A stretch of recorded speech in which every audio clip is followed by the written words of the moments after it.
কে ভাইলো কি খবর? এই ভিডিওটা একটু দেখো। ফেল করলি বিহা এইটা হার তারিকুল বন্ধুর লেগে, এইটা হার আফকুর বন্ধুর লেগে, এইটা হার মরফুর বন্ধুর লেগে, এইটা রাকিবুল বন্ধুর লেগে, আর এইটা আমার হাসিবুর বন্ধুর লেগে, এইটা রাজ্জাক বন্ধুর লেগে, এইটা পাঁচু বন্ধুর লেগে, আর এইটা রেজাবুল বন্ধুর লেগে, ফাইনালি এইটা আমার লেগে। ওয়া কারণে বিনা পারমিশনে কারোর মা বোনের ফটো বা ভিডিও করার রাইট কারোর কাছে নেই। রাস্তাঘাটে যেখান সেখানে কোনো এক স্কুলের সামনে, কোনো এক মাদ্রাসার সামনে, কোনো এক হাই স্কুলের সামনে গিয়ে ক্যামেরা অন করে কারোর মা বোনের ফটো করা, ভিডিও করে সেই ভিডিও সোশ্যাল মিডিয়ায় পোস্ট করে দেওয়াটা এই বাস্তব সমাজে এতটা স্বাভাবিক কিভাবে হতে পারে? আমরা কাপড় চাপড় পরি সম্মানটা বাঁচানোর জন্য, ইজ্জত বাঁচানোর জন্য, বৃষ্টির পানি টিনের ঘরেও বিছানায় পৌঁছায় না, তবুও দালান বাড়ি দিয়ে আমরা সম্মানটা বাঁচানোর জন্য। ঠিক তেমনই একটা পরিবারের মা বোন হচ্ছে একটা পরিবারের ইজ্জত সম্মান।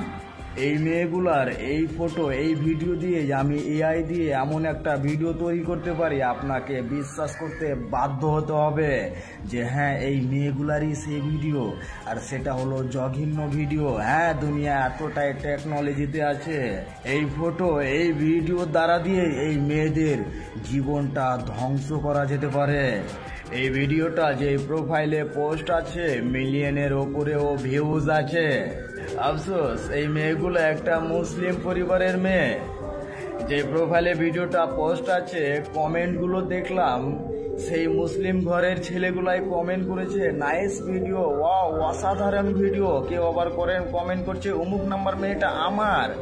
আবে হতে পারে তোর মা বোনের সম্মান ইজ্জত নেই, তোর পরিবারের ইজ্জত নেই, সম্মান নেই, তবে সব পরিবার এক নয়। আর এই সব মেয়েদের পরিবারের মানুষকে বলছি, আপনাকে যদি মনে হয় যে কেউ আপনার বোনের বা আপনার মেয়ের ফটো বা ভিডিও করে সোশ্যাল মিডিয়ায় পোস্ট করেছে যাতে আপনার সম্মান নষ্ট হয়েছে, আপনাকে টর্চার করা হয়েছে, তাহলে আপনি এখনই থানাতে গিয়ে কমপ্লেন করেন। এই সব ভক্তদ ছেলের ব্যবস্থা কি করতে হবে সেটা আইন ভালো করেই জানে।